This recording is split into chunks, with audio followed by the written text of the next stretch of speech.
Ya, bismillahirrahmanirrahim. Bapak, Ibu, sahabat-sahabat sekalian, ada saudara kita, Teh Yuliana. Beliau memohon doa dari kita semua karena ibunya, Ibu Entin, akan dioperasi tumor di otak dalam waktu dekat. Semoga Ibu Entin diberi kekuatan, kesabaran, ketabahan, dan semoga Allah memberikan kesembuhan. Dan semoga seluruh rasa sakit itu menjadi penghapus bagi kesalahan-kesalahannya, ya. Dan saya perlu informasikan kalau ada teman-teman kita yang tidak bisa ke MPI, dia ada di luar kota, di luar negeri, Anda bisa informasikan karena alhamdulillah sekarang ini paling tidak sudah ada 24 negara, 25 negara yang akses ke ini berdasarkan data streaming, Jepang, Malaysia, Korea, Algeria, di Asia Pasifik, Amerika, Australia, United Kingdom, Egypt, Brunei, pokoknya ada 25 negara yang sudah akses ke.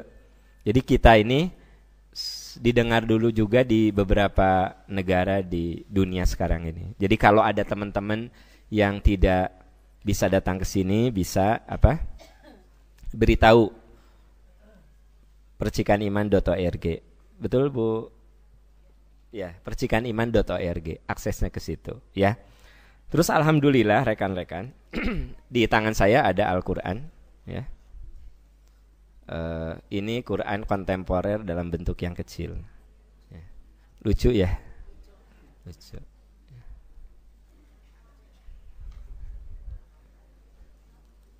Ya, ini Quran dalam bentuk yang kecil.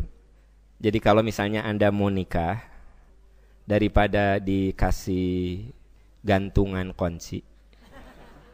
Jadi tamu itu daripada dikasih gantungan kunci, betapa hebat kalau setiap tamu dikasih Al-Quran. Warnanya macam-macam, ada pink, ada coklat, ada orange, ada biru, ya, sesuai mazhabnya masing-masing.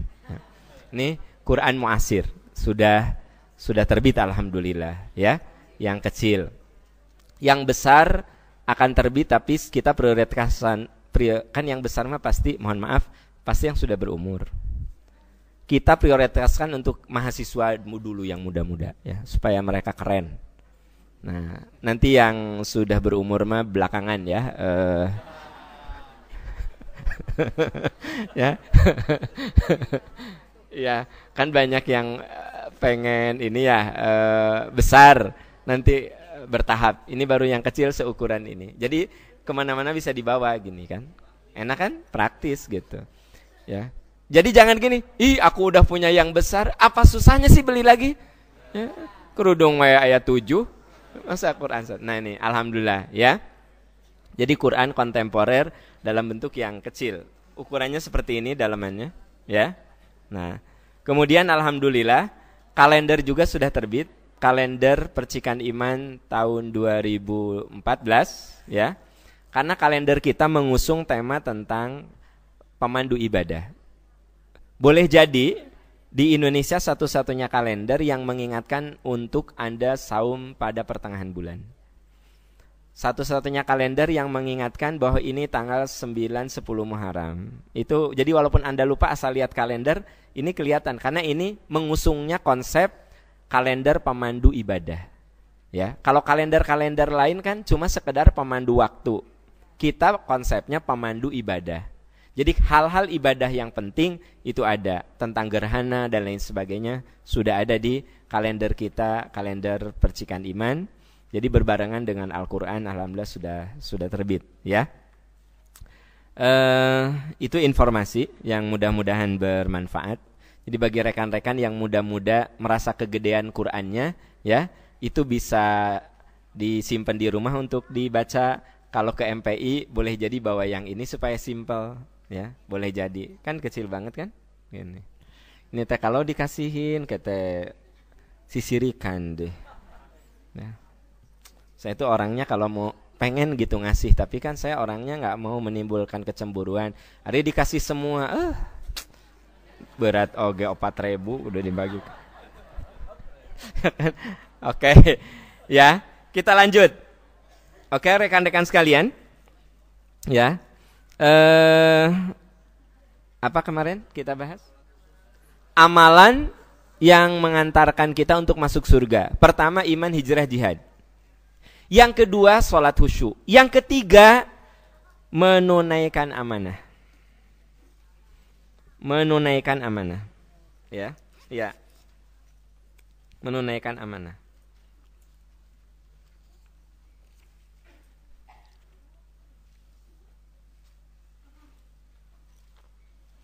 Menunaikan amanah. Rasulullah bersabda, amalkan oleh kamu 6 perkara. Amalkan oleh kamu 6 perkara. Rasulullah bersabda, amalkan oleh kamu 6 perkara. Aku jamin kamu masuk surga. Aku jamin kamu masuk surga.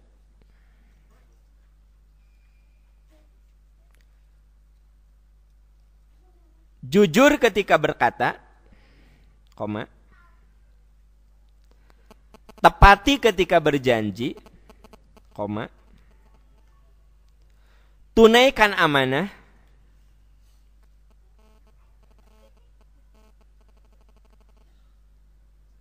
koma. Jaga kehormatanmu, dan dermakan hartamu. Hadis riwayat Ahmad. Hadis riwayat Ahmad. Oke, itu dalil bahwa menjaga amanah itu salah satu amalan yang bisa mendatangkan surga. Saya ulangi. Amalkan oleh kamu 6 perkara. Aku jamin kamu akan masuk surga. Titik koma. Jujur ketika berkata, koma. Tepati ketika berjanji. Tunaikan amanah. Jaga kehormatan. Tundukkan pandangan. Dan dermakan hartamu. Hadis riwayat Imam Ahmad. Ya, rekan-rekan, kalau Anda perhatikan, ini seperti singkat, tetapi memang sangat dalam. Amalkan oleh kamu 6 perkara. Aku jamin kamu akan masuk surga. Jujur ketika berkata. Nah, Bu, Pak, jujur itu ya bagian dari pintu surga. Jujur ketika kamu berkata. Walaupun sebenarnya jujur itu memang berawal dari berkata.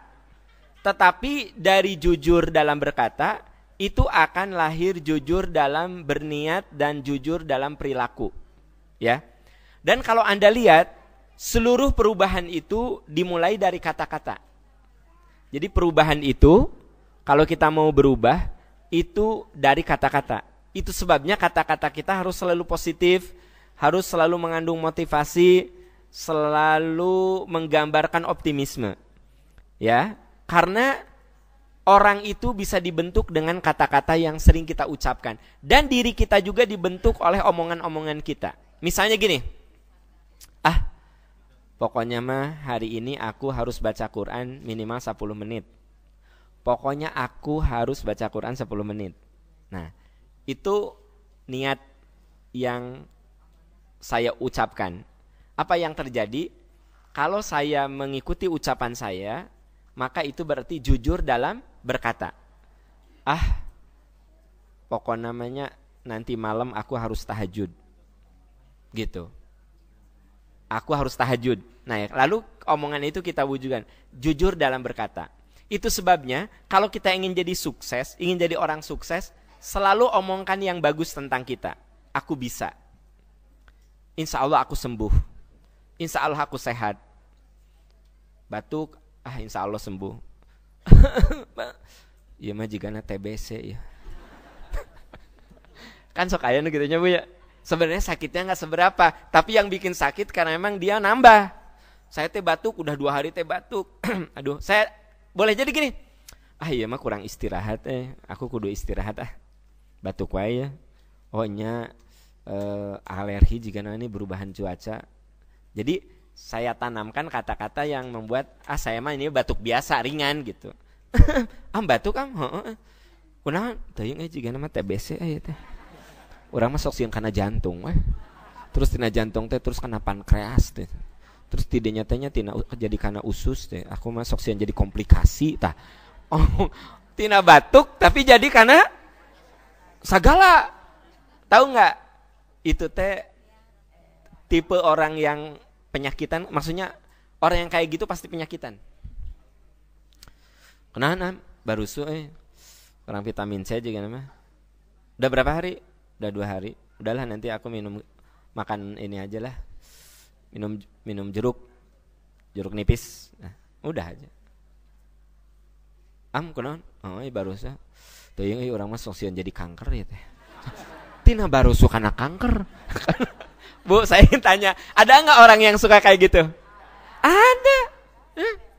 Ada, jadi omongannya itu membuat ya jadi seperti berdoa. Oh, barusu ada yang nanya barusu tenan maksudnya sariawan. Nah, orang sariawan ya nih, saya ngomong tuh. Aku sariawan. Ya mah kurang vitamin C. Kalah jadi saya anggap ringan. Nah, sariawan aku mah takut ya kanker ya. Kanker mulut. Manya tina barusunya kanker mulut. Terus gitu teh nyambung karena kanker usus. Kan tidak nyambung ka dia. Terus karena tabu kita teh enggak, kalau ngomong teh kudu yang optimis gitu. Lihat buku tebal, tamat ya, paling sebulan gitu. Ada buku tebal nih, dikit tamat lah sebulan juga. Masa sih sebulan teh tamat gitu. Tapi ini edan kelo orang mah mal tamat moal. Tamat ya orang edan. Nah, sok. Itu buku tamat enggak? Enggak akan, karena belum apa. Edan buku kanal-kanal teh uyuhan nulis teh gelo ya. Kan gitu. Apa yang terjadi? Dia tidak akan menamatkan buku itu. Paham nggak? Nah, jadi omongan kita tuh kudu optimis dan mengandung harapan ya. Makanya kata Nabi, lakukan oleh kamu 6 hal, aku jamin kamu masuk surga. Jujur ketika berkata, tepati ketika berjanji. Bu, Pak, dengar baik-baik. Ini mah peringatan untuk saya.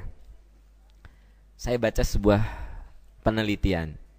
Ternyata kita itu sering melanggar janji dan sering mengecewakan janji-janji palsu kita itu. Justru yang jadi korbannya orang-orang terdekat kita. Paham, Bu? Saya makanya suka bilang ke anak-anak, teteh maafin papa ya, bisa ada janji-janji papa yang tidak terpenuhi. Saya suka minta maaf. Karena katanya menurut penelitian, ayah itu lebih sering tidak menepati janji kepada anaknya dan tidak menepati janji kepada istrinya, ketimbang tidak menepati janji kepada orang lain. Kalau saya ada janji dengan orang, saya tulis di agenda saya. Saya mau meeting dengan Pak Agus ya di salah satu hotel di Bandung, sekalian makan siang. Masuk ke sini. Meeting at Trans Hotel ya. Jam terus dicantumkan di sini. Udah. Saya forward itu ke sekretaris saya. Dia santumkan. Sekretaris saya udah bilang pagi-pagi tuh, Pak, jangan lupa hari ini Bapak ini. Kenapa dicatat? Tapi boleh jadi saya janji sama anak saya, nggak saya catat. Papa, nanti Senin pulang jam berapa? Maghrib nak. Papa, aku pengen diantar lah beli buku ke toko. Iya. Dah. Datang ke jam 10 saya. Anak saya sebenarnya dia nunggu.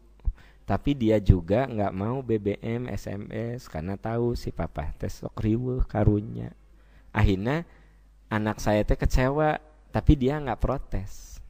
Saya teh lempeng tiis datang. Bapak, ini mah saya lagi cerita untuk diri saya bahwa saya sering minta maaf sama anak saya, bisi ada janji-janji saya yang tak terpenuhi kepada mereka. Ibu juga sama, Bu, gitu. Mama ikutlah, mama ikut. Jangan sayang, mama mau ke MPI, jauh, jangan. Ya tapi pulangnya beli es krim. Ya, beli es krim ya. Ibu begitu gampangnya mengatakan, ya nanti mama beliin es krim. Datang mah ibu teh, ya. Datang gitu. Anak ibu teh langsung lari, mengejar ibu, menyambut ibu, ya. Kangen sama ibu apa nunggu es krim? Nah, bisi tong GR kangen ibu. Mama, ya kan? Mama, es krim mana? Ibu teh lempeng mah. Lah atuna es krim mah sering atuh. Kayak nu ngaliwat. Suka ada yang lewat kan? Ya Allah, kayak nggak pernah makan es krim aja. Mama teri bu, tadi teh. Bu sayang, Anda teh udah tidak menepati janji kan? Tapi anak kita teh diam aja. Si mama gitu. Padahal hatinya teh luka. Kabayang teh dia di jam 7 nunggu ibu sampai setengah 12 nunggu es krim. Udah gitu ibu datang hanya bilang, atuna cuma es krim sering yang lewat teh. Horea mama balik deh, poho mama teh. Bu sayang, maaf ya, saya ini nasihat untuk diri saya. Ternyata saya boleh jadi sering tidak menepati janji dan mengecewakan anak saya dan istri saya ketimbang mengecewakan Anda semua. Kalau saya janji sama Anda, saya catat di agenda saya. Saya janji sama anak buah saya untuk meeting, saya catat di agenda saya. Bukan hanya di agenda saya forward ke sekretaris saya supaya dia mencatatnya dan dia selalu mengingatkan janji-janji saya dengan siapa saja. Sekretaris saya mencatat seluruh janji-janji saya. Tapi kadang-kadang saya lupa memasukkan janji saya dalam agenda, saya kirimkan ke sekretaris saya janji saya dengan anak saya. Itu yang sering saya lupa. Ya. Ari Anda mah nggak gitu kali ya. Nah ini mah Bu, katanya kalau kita ngomong begini itu jadi nasihat untuk diri kita supaya oh iya kalau aku janji, nah gitu. Saya tanggal 24, 25 udah punya janji sama anak-anak. Tanggal ini sudah saya agendakan. Kenapa? Karena saya sadar betul ternyata kita lebih sering melanggar janji-janji dengan orang-orang terdekat kita, Pak. Ini bapak-bapak nih ya. Saya dan Anda semua samalah laki-laki. Sama ayah gitu kan. Ya mudah-mudahan kita termasuk orang yang tidak mengecewakan anak kita. Jadi anak-anak kita tuh sering dapat janji. Makanya bapak jangan janji kalau gak yakin. Nah anak itu paling parah kalau dijanjiin liburan. Papa nanti akhir tahun ya dari 25 Desember ya sampai itu aku libur loh ya. Mau jalan-jalan gak ya? Mau berlibur gak? Ya berlibur dong. Cek si ayah teh lempeng teh barinon. Libur. Ayah kemana berlibur? Ya kita pernah ke Singapura belum? Belum ayah ke Singapura. Asik ke Singapura loh. Heboh. Jadi kata Anda teh, enggak lah.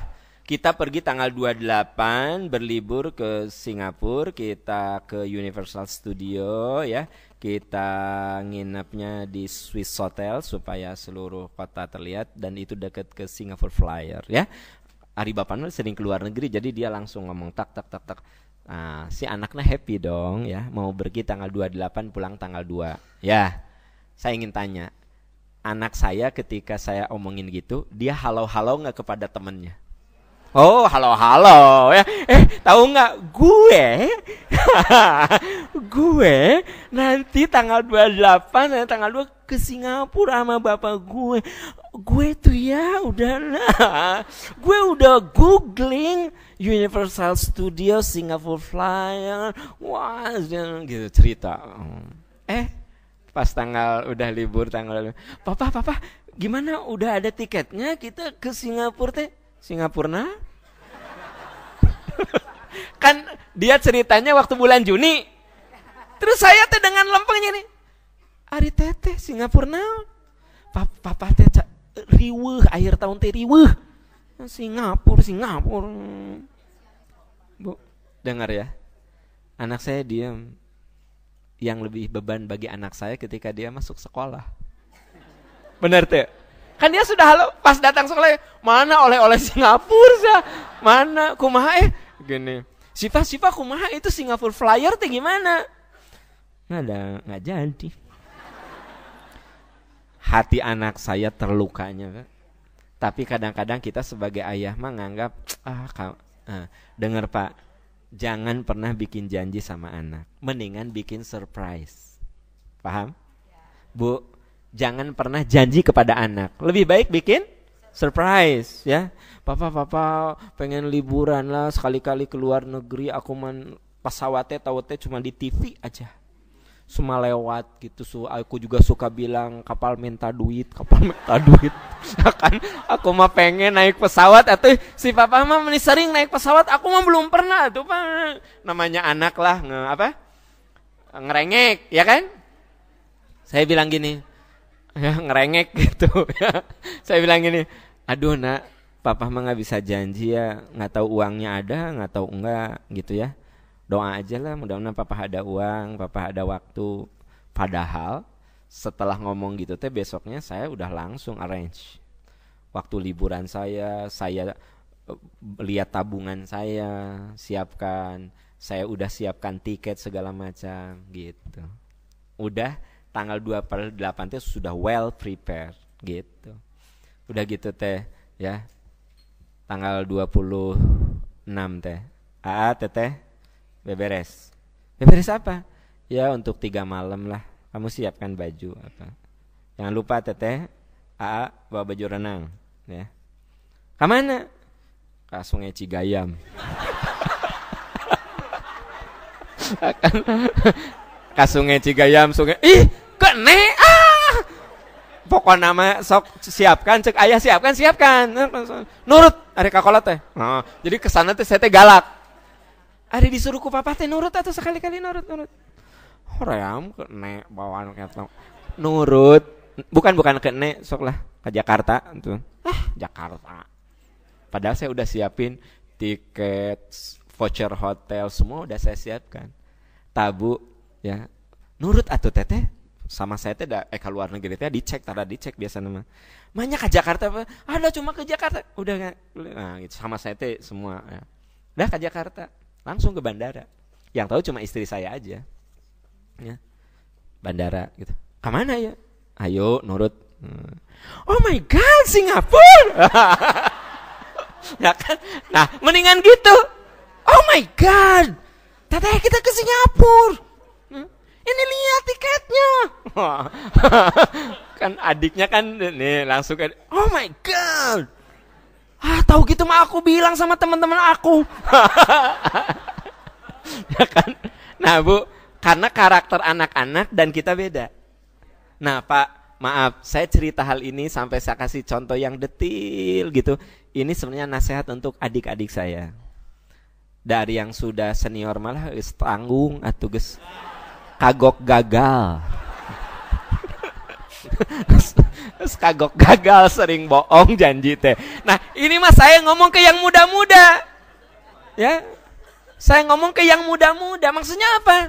Ya mendingan kita bikin surprise, bikin dia gitu kan. Kalau lihat gitu teh senengnya kita teh jadi ikut seneng. Ya Allah gitu kan. Pantesan si papa kemarin rada galak, suruh siap-siap. Sugante ke rumah.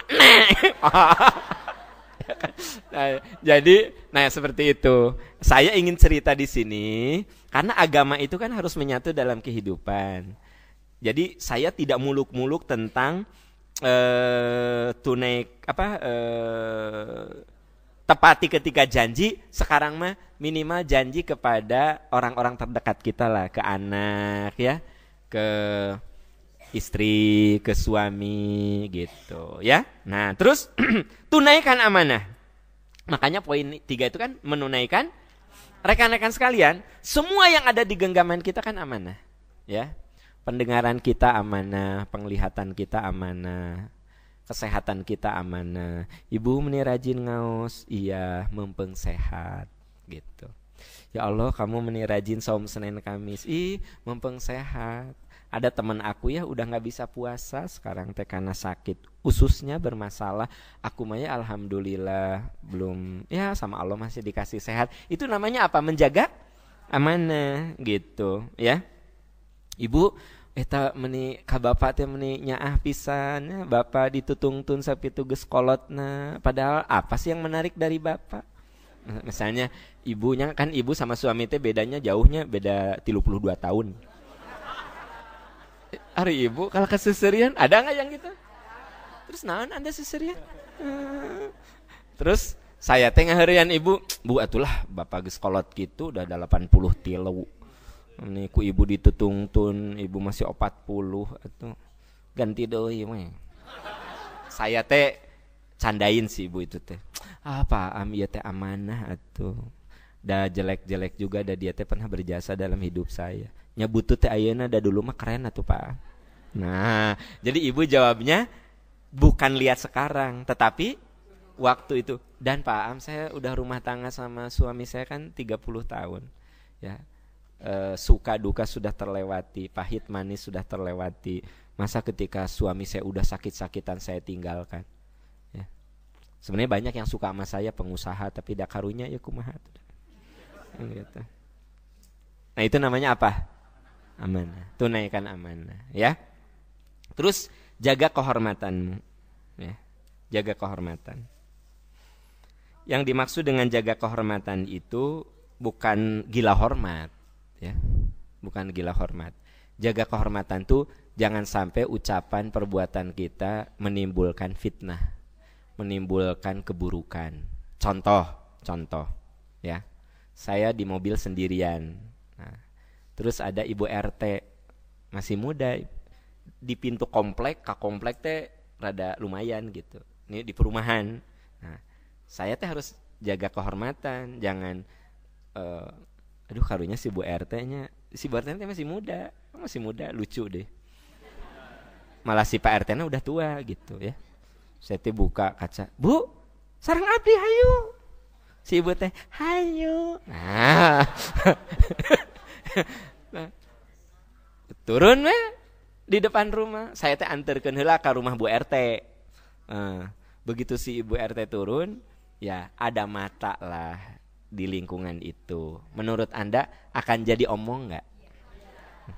Eta si Pak Am gerak nganter apa? Si Bu RT na deui ngalayanan. Geus pugu si Pak Am kitu playboy. Ilayanan deh. Tah, atuh dalam arisan jadi pembahasan tidak? Nah, di posyandu?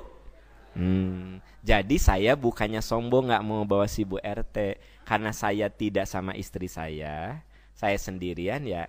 Saya cuma buka, Ibu punten ti payun, mangga Pak Am, ikutlah, cek si Bu RT teh. Cek si Bu RT, ikutlah, ya. Saya bilang janganlah, please. Dadah gitu. Nah itu yang disebut jaga kehormatan itu seperti itu ya Bu ya. Nah gitu. Ya, maaf Bu, kalau ibu punya suami dan suami ibu punya kedudukan, nah ibu jaga kehormatan suami ibu, ya. Artinya apa? Ya, jaga kehormatan tuh begini. Suami ibu selalu berbicara kepada anak buahnya, karena suami ibu teh pejabat, selalu mengatakan kita harus bersikap hidup sederhana, kita harus memperhatikan rakyat kecil. Suami ibu tuh selalu ngomong gitu. Tah ibu teh kalau ketemu dengan ibu-ibu lain teh ya sederhana, ya ibu mampu beli tas yang 10 juta, 15 juta, ibu teh no 400.000 gitu. Karena bakal kumpul dengan ibu-ibu posyandu di kecamatan, di kampung, eta ge bagus teuing ya itu. Nah, baju ibu biasa, terus kerudung ibu teh kudu nu aneh-aneh, nu belit ka ditu, belit ka ditu, cupraket ente kudu. Nu flop aja. Kenapa? Karena ibu akan bertemu dengan apa? Itu yang disebut menjaga Jadi jangan sampai gini, suami ibu selalu bicara kesederhanaan apa, ibu datang, gecreng, tas nada 80 juta, ya jam tangannya Rolex, berlianting baranyai, ya kan? Emang karena ibu pengusaha, sebenarnya ibu tuh pengusaha. Itu duit ibu asli 100% bukan suami. Tapi kan ibu tidak menjaga kehormatan suami. Suami ibu bicara tentang kesederhanaan dan segala macam. Ini ibu datang ke daerah miskin, terus ibu wah, itu salah. Itu yang disebut menjaga kehormatan gitu. Paham, Bu? Nah, itu menjaga kehormatan, ya. Terus apa? Tundukkan pandangan. Maksudnya menundukkan pandangan dari hal-hal yang dosa. Tapi kalau menatap untuk ngerti mah nggak apa-apa. Saya punya dosen, lucu cantik, seperti Kristen Stewart. Biasa, terus diulang-ulang. Nah, ya. Dia sedang menjelaskan sebuah teori, saya menatapnya. Ya. Tapi saya menatap untuk memahami apa yang dikatakannya. Boleh tidak? Boleh. Tapi kalau saya menatap, pasti gitu. Gusti, eta jelema jaba pintar, jaba gelis. Ya Allah, eta kaki, Gusti. Akhirnya bukan memperhatikan teori, malah berimajinasi. Apa yang harus saya lakukan? Tundukkan pandangan. Nah, gitu, ya, gitu. Terus dermakan hartamu, ya, berderma. Oke. Ya, itu yang ketiga. Sorry. Bentar.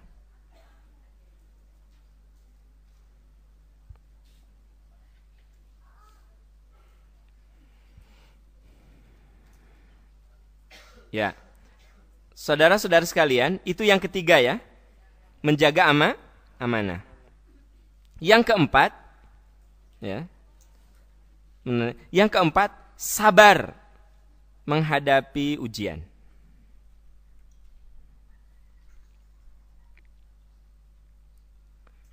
Ini kita bicara tentang amalan yang bisa mendatangkan surga.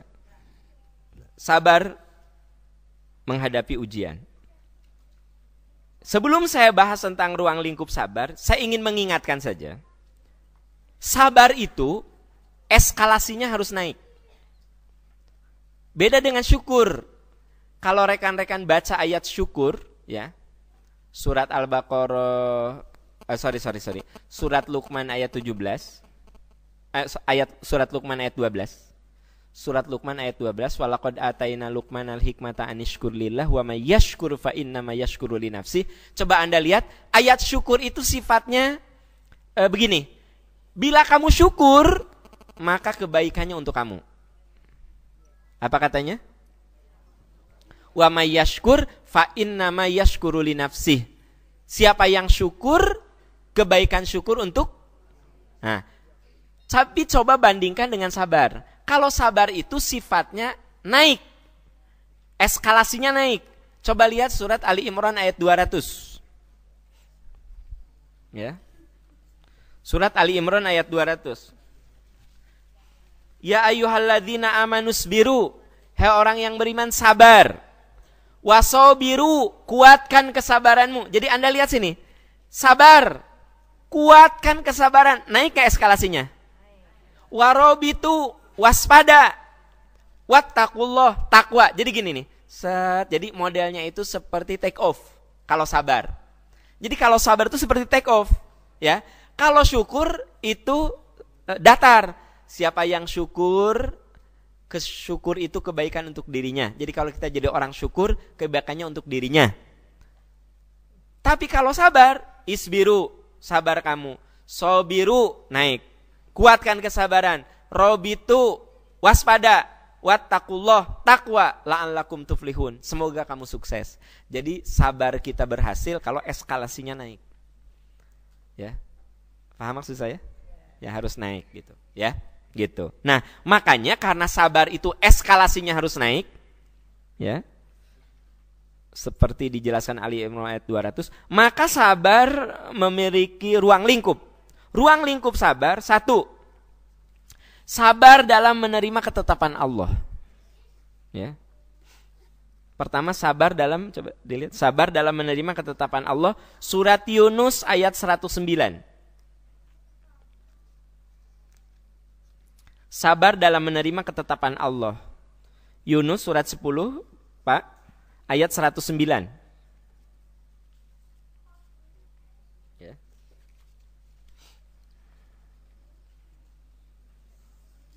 Surat Yunus ayat 109.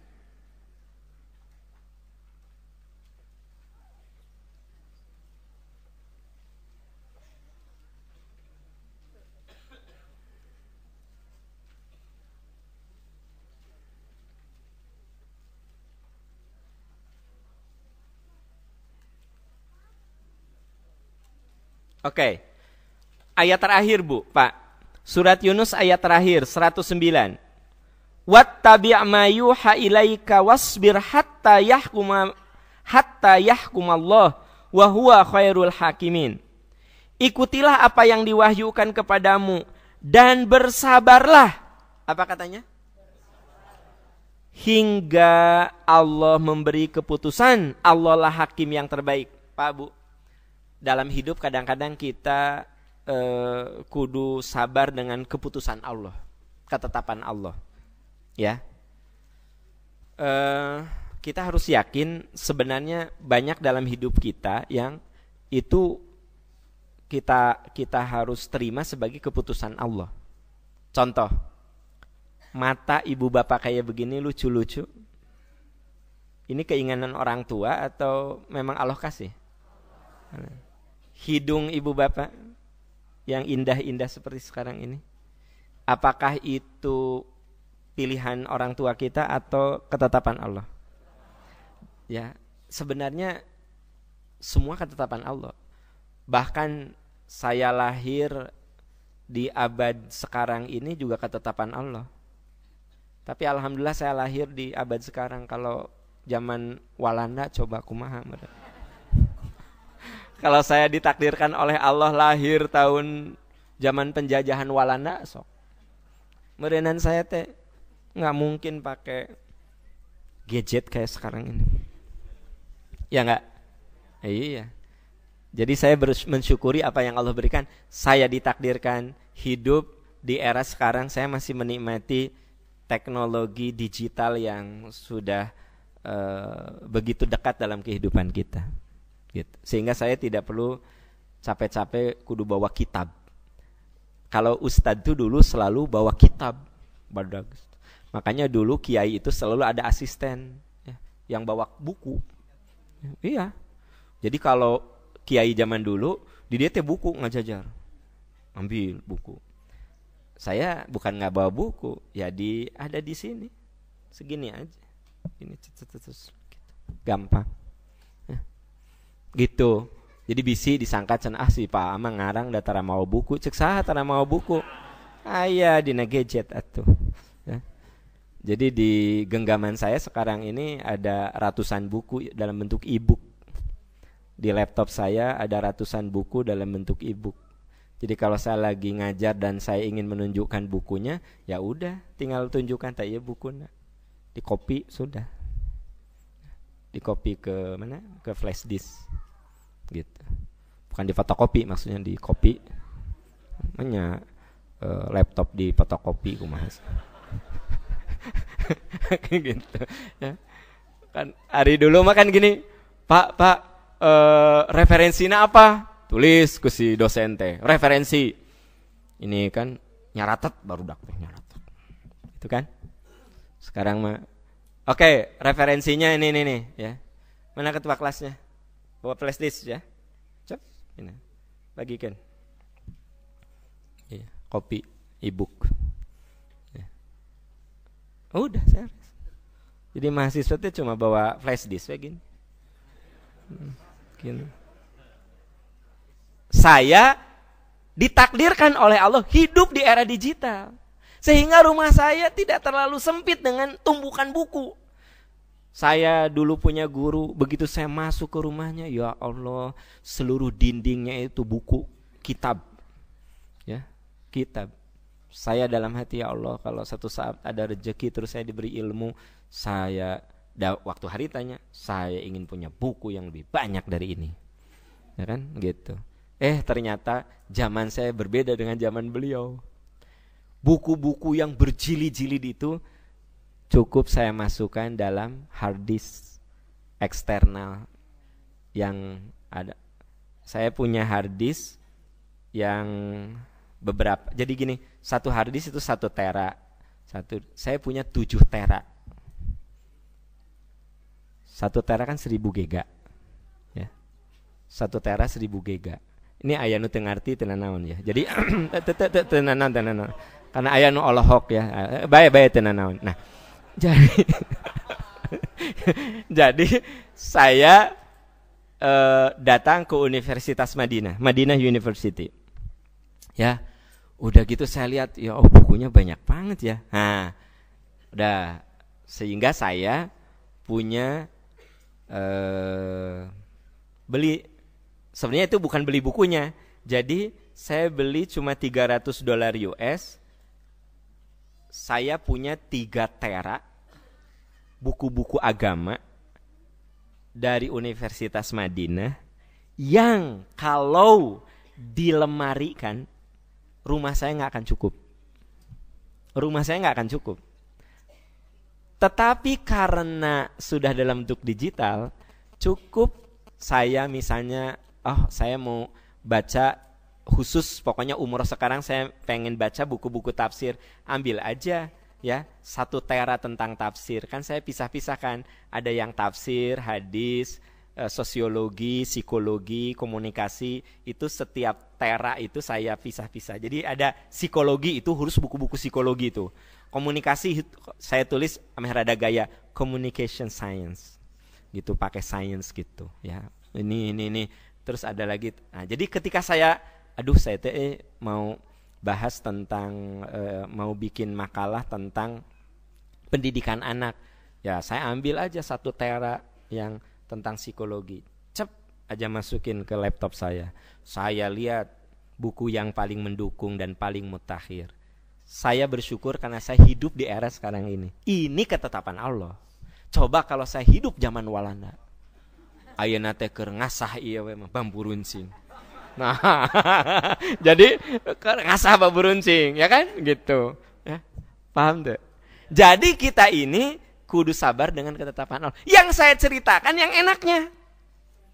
Tapi kita juga dalam hidup harus menerima ketetapan Allah yang tidak enak. Ibu, suami ibu takdir bukan? Istri bapak takdir apa pilihan, Pak? Ya. Bapak mah mun butut takdir. Mun bagus pilihan atuh, Pak. Nah, intinya adalah kalau saya yakin, seyakin-yakinnya yang jadi jodoh kita itu memang takdir Allah. Karena faktanya ada orang yang menikah justru dengan orang yang bukan, he is not my style. Tapi kata Anda teh dulu, he is not my style. Pak, ya Pak, sorry, she is not my style. Jadi saya nikah. Ya, saya punya teman, dia mah bukan style saya, jadi. Kenapa? Kudu nama teh jadi kan? Takdir di situ. Ada orang yang kenalan udah 12 tahun dari mulai TK. Kenal, ya Allah dari mulai TK. Bobogohan mulai SD. Sudah dilamar, sudah ditentukan hari pernikahan, gedung sudah di DP, nggak jadi nikah. Ada nggak? Ada. Ada orang yang kakara 2 bulan ketemu, itu pun ketemunya di WC ke antri. Serius? Di WC ke antri? WC di antri. Udah gitu teh. Bukan salah masuk, kan ada yang unisex, WC 1, bisa cowok bisa cewek nih, antri gitu. Tiba-tiba si cowoknya ke antri, datang teteh perempuan, rada lucu juga. Mas antrian, boleh nggak saya duluan? Saya udah nggak kuat. Saya udah nggak kuat, Mas. Please, Mas. Ya, si Mas teh, boleh censok. Gitu. Ya, udah. Pas dia masuk, ya, ternyata aya HP. Ternyata si teteh itu meureun geus teu kuat katinggalan eta HP. Rusuh. Nah, kan gitu. Wah, ieu mah yakin si teteh tadi. Sudah membereskan kewajibannya di kamar mandi. Nah, keluar ya. Dia cari nih si orang ini kan gitu. Ya, enggak ketemu. Ternyata kan itu di rest area, udah pergi. Nah, udah di jalan teh kring, HP teh bunyi yang si teteh, ya kan? Gitu. Ada tulisan papa. Tulisannya papa. Yakin ya, tapi bukan suaminya tapi bapaknya. Diangkat ke si anak muda itu. Oh, ternyata perempuan. Oh, ini siapa? Oh iya ini. Oh, ternyata si teteh nelpon. Di telepon bapaknya. Oh iya punya HP saya gini. Ya nanti saya antar di mana rumahnya. Oh di Babakan Tarogong. Babakan Tarogong. Jadi masuknya dari Immanuel ya. Oh ya. Oh, Sukaleueur. Oh ya, mohon. Sukaleueur ya. Oh ya. Diantarkanlah ke Babakan Tarogong. Jatuh cinta 2 bulan kemudian nikah. Eta nu bobogohan 12 tahun. Sudah sewa gedung, saya udah DP gedung nggak jadi. Aya nu baru ketemu, di mana ketemunya? Di WC. Eta geus teu kuat hayang manehna teh nyele. Ya kan? Nyele teh nyalip, ya.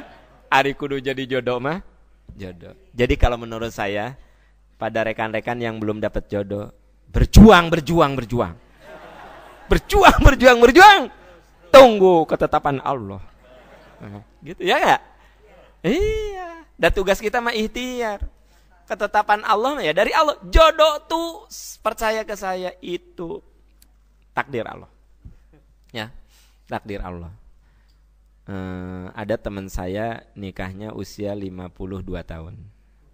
Istrinya 41 tahun. Dia bukan tidak mau menikah. Dia berusaha cari jodoh, tapi teu cocok wae. Cocokna teh jeung 41 tahun, tapi manehna geus 50-an. Jadi kebayang enggak? Cek urang mah ngabisin waktu kamari, tapi teu naon, nu penting nikah. Itu yang namanya jodoh itu apa? Ketetapan Allah, ya. Jadi kudu sabar dengan ketetapan. Yang kedua, sabar menunggu datangnya kesuksesan. Surat Ar-Rum ayat 60. Sabar menunggu kesuksesan.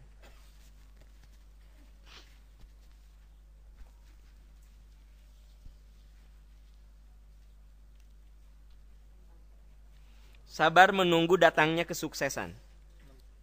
Surat Ar-Rum ayat 60. Surat Ar-Rum surat 30 ya. Surat 30 ayat 60. Fasbir inna wa'dallahi haqqun wa la yastakhifannakal ladzina la yuqinun. Fasbir ayat 60 Bu. Ayat 60.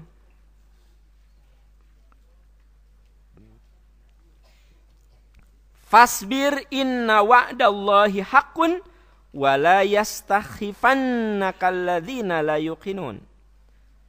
Bersabarlah, sungguh janji Allah itu benar, dan jangan sampai orang-orang yang tidak meyakini kebenaran itu menggelisahkanmu.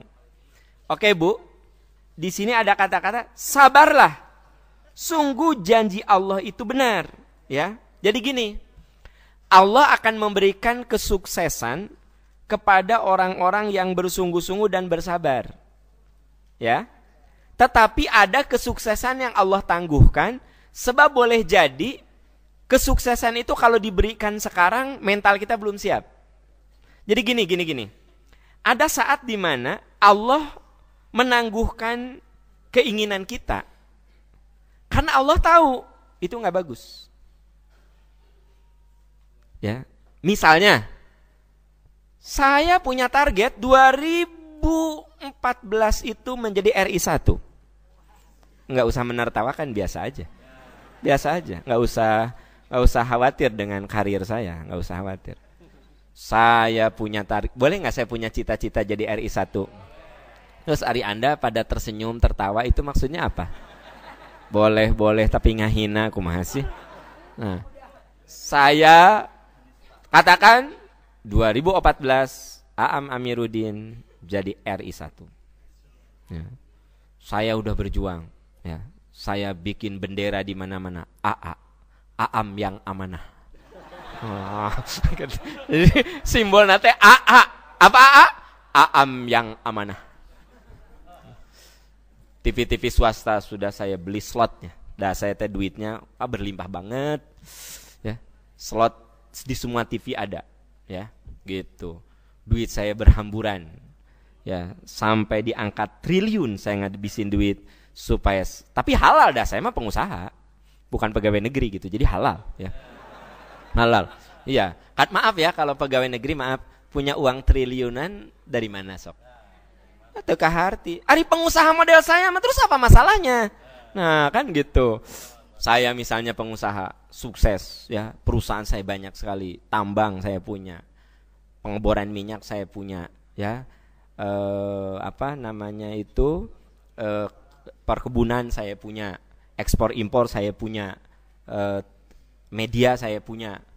Pokoknya mas saya menjadi salah satu dari 5 orang terkaya di Asia.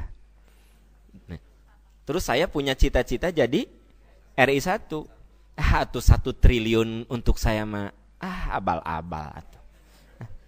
Tina perusahaan minyak ke udah katutup atuh.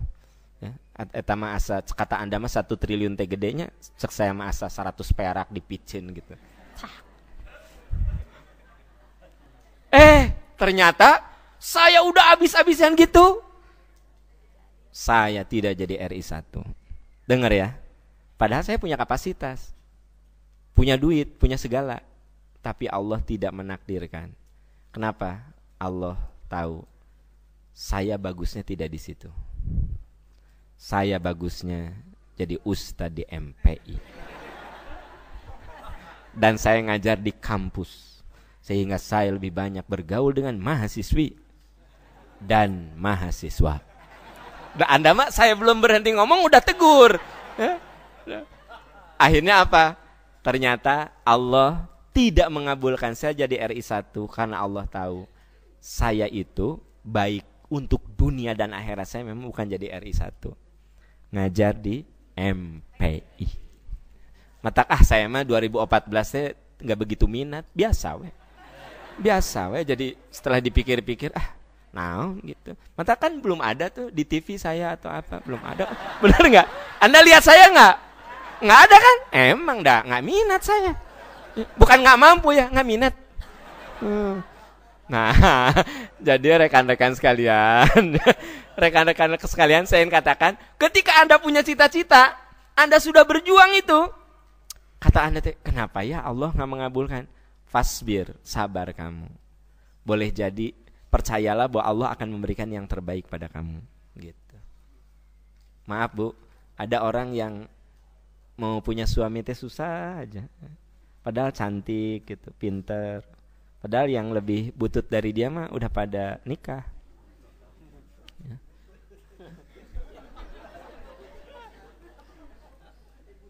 Kenapa? Ternyata ya Allah Maha tahu.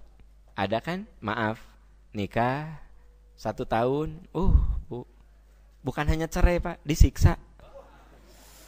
Gigi coplok 3. Ya, tulang hidung patah. Itu kaki ya dipen. Ternyata suami itu sering nyiksa dia. Sementara dia nikahnya terlambat karena Allah Maha tahu kamu yang terbaik di situ dulu. Saya punya kenalan, dia belum nikah di usia yang sudah di angka 40, tapi dia tenang. Dia bilang ini, Pak Am, ternyata setelah saya pikirkan ya, Allah itu sayang sama saya. Saya sekarang banyak ngurus ibu saya. Saya berharap itulah pintu surga saya. Jadi enak, nyaman. Nah jadi kita kudu sabar menunggu kesuksesan. Karena boleh jadi kesuksesan itu tidak diberikan kepada Anda, Allah ganti dengan yang lain yang menurut Allah lebih bagus. Contohnya apa? Ya kasus saya. Tidak jadi RI 1 2004. Tapi saya tetap ngajar di itu. Jadi kalau Anda itu tuh ingat kasus saya lah, udah cukup. Ingat kasus saya aja udah. Jadi daripada Anda mikir gimana, ingat kasus saya. Ingat Pak Aam. Udah langsung Anda terinsaf ya. Jadi oh iya. Ini ya. Jadi gini, oh iya. Jadi Allah akan memberikan kesuksesan lain gitu kan? Kalau udah gitu mah hidupnya nyaman dah. Enggak beban gitu. Relax ya, kayak saya. Ya, 2009 kemarin gagal, relax. 2014 saya enggak minat. Kenapa? Untuk apa ngabisin duit? Udahlah. Allah Maha tahu jalan hidup yang paling enak bagi saya mah jadi guru, jadi dosen ya di MPI. Selesai. Lanjut.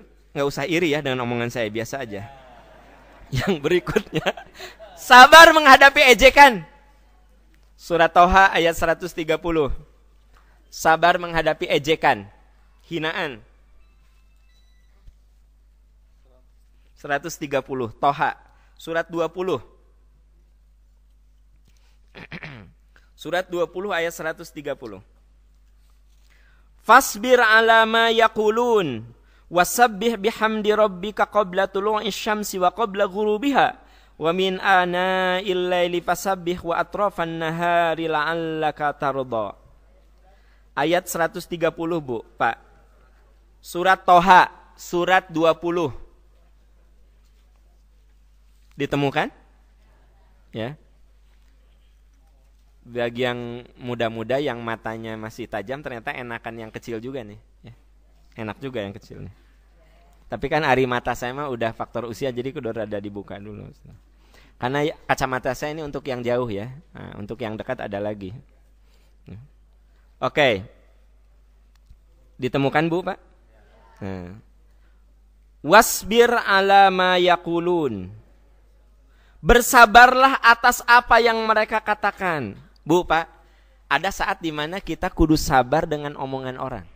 Paham ya? Ibu, ke mana? Ke MPI. MPI itu apa? Majelis Percikan Iman. Oh, pengawasan. Di mana itu? Ih, uyuhannya jauh. Ibu di Soreang? Ya Allah. Ibu nggak capek tuh di Soreang ka geger kalong hilir? Ngaji mah sama Quran. Mendingan di itu di RT Tilu atuh. Jauh-jauh di Soreang. Ibu tanya kalah kadihina. Mungkin enggak? Mungkin. Iya. Ada seorang perempuan tadinya enggak berkerudung, udah gitu mencoba berlatih berkerudung ya. Ketemu temannya gini. Ya Allah, Santi sia juga nini maneh. Nah, sok. Kata tuh, Santi demi Allah sia juga nini amit-amit ya Allah juga kuntilanak sia maneh pakai kerudung. Nah, Bu, mungkin enggak teman Ibu ngomongannya kayak gitu? Fasbir. Apa katanya? Sabar atas apa yang mereka katakan dan bertasbih dengan memuji Tuhan sebelum matahari terbit dan sebelum terbenam. Bertasbih pula pada tengah malam dan di ujung siang hari agar kamu merasa tenang. Jadi gini, kalau ada yang menghina, bertasbih saja.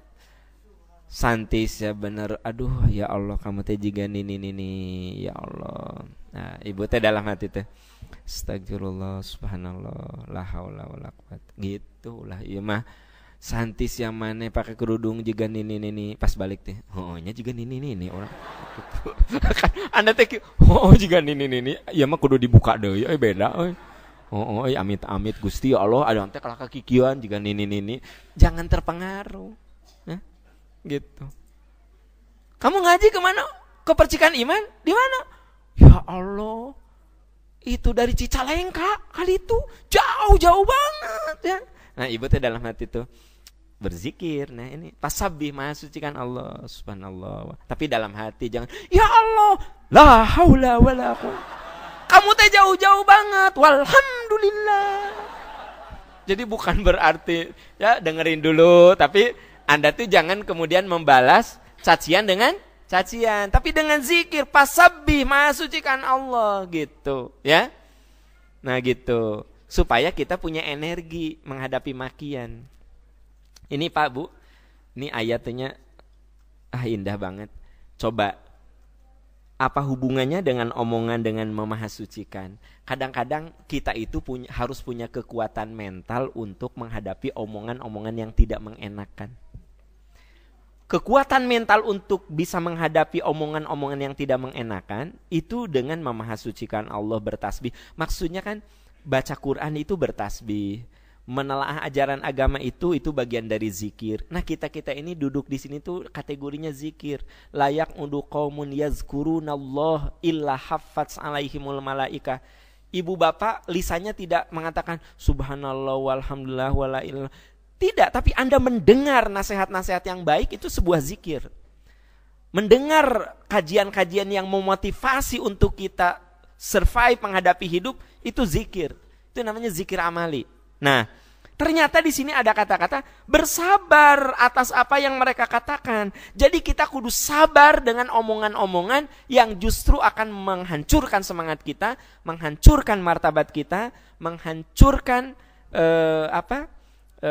kepercayaan diri kita. Nah, kita kudu sabar ngadepin orang gitu. Makanya Bu, kalau ibu punya suami yang omongannya itu suka membuat ibu sakit, ya ibu berzikir saja. Misalnya, mamah mah atuh ieu teh masak naon ieu teh. Apa ieu teh? Hah?